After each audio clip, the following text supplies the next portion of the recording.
पहली बार आप कोल्हान के उसी सर्जम बुरु से एक्सक्लूसिव तस्वीरें देख रहे हैं उस बंकर की, जहां पर 1 करोड़ इनामी माओवादियों का दस्ता मौजूद रहता था और इसी बंकर से उनका जो ईस्टर्न रीजनल ब्यूरो का मुख्यालय है वो संचालित होता था। बंकर के पास से मुझे ये जो है विजुअल मिला है, मैं आपको उस लोकेशन को दिखाने की कोशिश कर रहा हूँ जहाँ पर ग्रामीण बता रहे हैं कि उस वक्त माओवादियों का ठिकाना था, उनके बंकर थे और कैंप से और गांव से उसकी महज दूरी की अगर बात करें तो वो काफ़ी नज़दीक में ही था। ये जो आगे आप देख रहे हैं पास में सटा हुआ जो जंगल है वहीं पर बंकर बनाए गए हुए थे और अक्सर माओवादी जिस जगह पर बंकर बनाते हैं उसके चारों तरफ आईडी बिछा देते हैं ताकि सुरक्षा बल के जवान उन तक नहीं पहुंच सके। और उस वक्त मुंडा के घर से जो काफ़ी विस्फोटक सामग्री मिली थी उसी के पूछताछ के बाद जो है धीरे धीरे करके इन इलाकों में सुरक्षा बल के जवान दाखिल हुए थे। और सोचिए, करोड़ों रुपए के इनामी माओवादी सेंट्रल कमेटी के मिसिर बेसरा हुए। 3 जो सेंट्रल कमेटी के माओवादी अभी इस वक्त झारखंड में हैं, जो सारंडा में हैं, और उनका जो है वो बंकर इस इलाके में देखने को मिलता था। चारों तरफ से घना जंगल है और कैसा मंजर रहा होगा उस वक्त, क्या स्थिति रही होगी, आप समझ सकते हैं कितना भयावह मंजर होगा। क्योंकि मैंने जब बातचीत की इस गांव के मुंडा से, उसी मुंडा से जिसकी पुलिस काफ़ी लंबे समय से जो है तलाश में जुटी हुई थी, लेकिन उसने कोई भी जवाब नहीं दिया, मुस्कुराते हुए जवाब टाल दिया, वो जवाब देना ही नहीं चाहता है। बादल मुर्मू से संबंधित मैंने सवाल पूछे, उस वक्त भी वो मुस्कुरा दिया, कोई भी जवाब नहीं दिया। और अभी हम लोग जो है उस जगह में जाने की कोशिश कर रहे हैं जहाँ पर पहले जो है बंकर बनाए गए थे और अभी की क्या हालात हैं वो जानने की कोशिश हम कर रहे हैं और जंगल में आपको दिखाने की कोशिश करेंगे कि आखिर कौन सा जगह था वो। तो देखिए, काफ़ी सुनसान जंगल है और आखिरकार हम उस जगह पर पहुंच गए हैं। आपको चलिए दिखाते हैं एक्सक्लूसिव तस्वीर। पहली बार मेरे इस चैनल पर आपको देखने को मिलेगा माओवादियों का वही ठिकाना जहां पर इनामी नक्सली मिसिर बेसरा का वो कैंप था, वो बंकर था।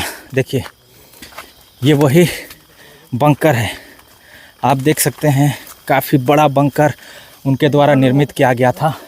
मोटी मोटी लकड़ियों को आप देखिए, यहाँ पर देख सकते हैं मोटी मोटी लकड़ियों को इस तरह से ऊपर पे डालकर यहाँ पर कैंप निर्माण किए गए थे। इसका दरवाज़ा देखिए यहाँ पर है, आपने वीडियो में देखा होगा जब सुरक्षा बल के जवान पहली बार दाखिल हुए थे डॉग स्क्वाड के साथ, तो इसी जो रास्ता है उसी के थ्रू जो है यहाँ पर जो है उसी दरवाज़ा के अंदर से ये घुसते थे और ये अंदर में इतनी बड़ी देखिए जगह और मोटी मोटी लकड़ियों को यहाँ पर रखकर माओवादियों के द्वारा बनाया गया था। पर 1 करोड़ इनामी माओवादियों का दस्ता मौजूद रहता था और इसी बंकर से उनका जो ईस्टर्न रीजनल ब्यूरो का मुख्यालय है वो संचालित होता था। आपको मैं दिखाने की कोशिश कर रहा हूँ कितनी बड़ी जो है वो आकार देखेंगे तो बहुत बड़ा ये जो है बंकर था। आप बताइए क्या क्या लग रहा है, किस तरह से यहाँ पर रहते होंगे, आपको माहौल देख के क्या लग रहा है? जैसा बना हुआ है बंकर उसके हिसाब से लग रहा है यहाँ लगभग 30 से 40 लोग रहते होंगे, जो यहाँ से वो गांव को पूरा कंस्ट्रक्शन करते होंगे और यहाँ से लोग यहाँ के जो नक्सली जो दस्ते रहे होंगे वो यहाँ से पूरा जंगल को कवर करते होंगे। और यहाँ के ग्रामीण जो है इस बंकर के चलते, इस वहाँ ये लोगों को रहने के चलते वो लोग काफ़ी दहशत से ज़िंदगी बिताए हैं। अभी 3 साल से जैसे बताया है, ग्रामीण से बता रहे हैं कि यहाँ 3 साल से अब जो है शांति है, अब हम लोग को कोई दिक्कत नहीं है। अब यहाँ पर नक्सली का कोई नामो निशान नहीं है, नक्सली अब यहाँ पर नहीं आते हैं। तो देखिए, जो पत्रकार हैं उन्होंने ये हमें बताया कि ग्रामीणों में दहशत का माहौल था और ये बंकर का आप आकार देखेंगे तो आप समझ ही गए होंगे कि इतनी ज़्यादा बड़ी बंकर में कितनी संख्या में रहा करते होंगे।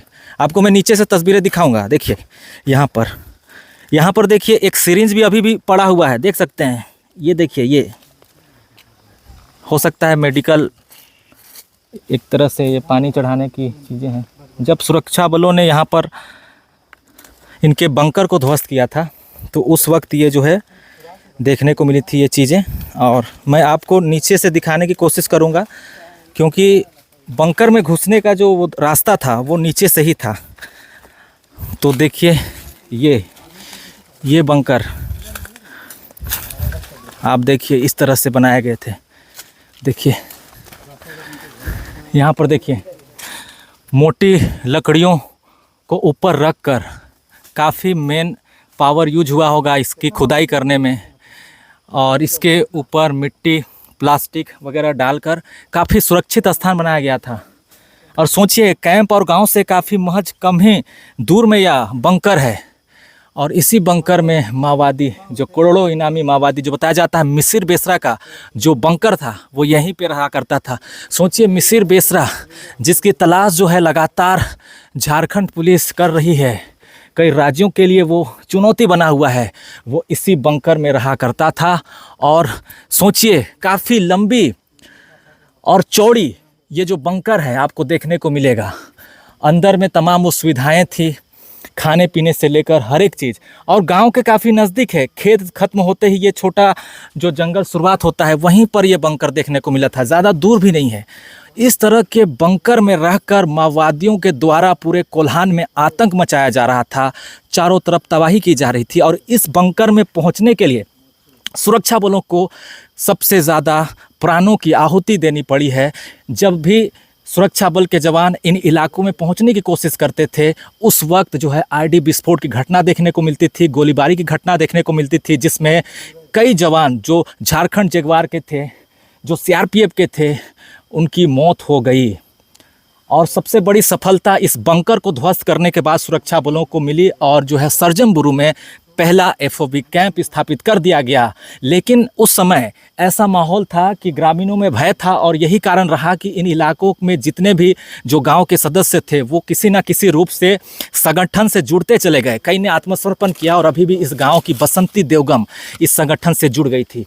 कैमरामैन को दिखाने की कोशिश करूँगा, अंदर आके आप दिखा सकते हैं कि कितना बड़ा ये बंकर है। देखिए यहाँ पर मैं बंकर के उस गड्ढे में अभी खड़ा हूँ, और ये लकड़ी को आप देखिए, मोटी मोटी लकड़ियाँ हैं। कितना ज़्यादा समय लगा होगा इसे बिछाने में, और काफ़ी लंबी बंकर थी। क्योंकि जब वीडियो इस बंकर का बना था तो उस देख के मुझे ये अंदाज़ा नहीं लग पा रहा था कि ये बंकर कितनी बड़ी रही होगी। लेकिन अभी मैं जब ग्राउंड में पहुंचा हूं तो ये बंकर को देखकर ये अंदाज़ा लगा सकता हूं कि यहाँ पर कम से कम नहीं तो 30 से भी अधिक, लगभग 100 की संख्या में भी माओवादी रह सकते होंगे। फिलहाल बंकर को ध्वस्त करने के बाद ये तमाम जो लकड़ियाँ हैं वो नीचे गिर चुकी है। उस वक्त बंकर को ध्वस्त कर यहाँ से जो करोड़ों इनामी नक्सली थे उन्हें खदेड़ा गया है। लेकिन पहली ग्राउंड जीरो से पहली बार आपको देखने को मिलेगा उस मिसिर बेसरा 1 करोड़ इनामी polit bureau member, central committee member का उस बंकर को, जो कि गांव के काफ़ी नज़दीक में है। और इसी बंकर से तमाम इलाकों में माओवादियों की गतिविधि संचालित होती थी। का इलाके में पहुंचने के लिए सुरक्षा बलों को मशक्क़त करनी पड़ती थी। सुरक्षा बलों के द्वारा काफ़ी लंबे समय से यहाँ पर तेज़ ऑपरेशन चलाकर इस बंकर तक पहुँचा गया, और फिर इस बंकर को ध्वस्त करके उन्हें खदेड़ दिया गया है। तो ये आप सारंडा में भी ऐसी स्थिति देखने को हाल के दिनों में मिली है, जहाँ पर माओवादी इसी तरह बंकर बनाकर रहते हैं। ऊपर से जो है मिट्टी डाल दिया जाता है, तिरपाल डाल दिए जाते हैं, जाड़े हो बरसात हो हर मौसम के लिए सुरक्षित उनका ठिकाना होता है। और इस बंकर को उजाड़ना सुरक्षा बलों के लिए बहुत बड़ी कामयाबी थी। वीडियो के माध्यम से दिखा रहा हूँ आपको, बगल में ये वही बंकर है, लेकिन वीडियो में आपको छोटी दिखाई दे रही होगी। लेकिन डॉग स्क्वाड के साथ जब जवान गुजर रहे थे तब वो भी चौंक गए होंगे। सोलर प्लेट लगाए गए थे, तमाम तरह की सुविधाएं थी, खाने पीने की व्यवस्थाएं थी। यहाँ पर एक मेडिकल इक्विपमेंट जो मिला, हर तरह की सुविधा इस जंगल में मौजूद माओवादियों को लगातार मिल रही थी। ग्रामीणों से जो है राशन लाने को कहा जा रहा था, जैसा कि ग्रामीणों ने बताया। राशन लेकर आते थे, जो उनकी बात नहीं सुनते थे उनसे जो मारपीट की जाती थी। और बता दूं, इस गांव के सहयोग के कारण ही, चाहे डर के माहौल, चाहे किसी भी कारण से, यहाँ पर माओवादियों ने अपना ठिकाना बना लिया था।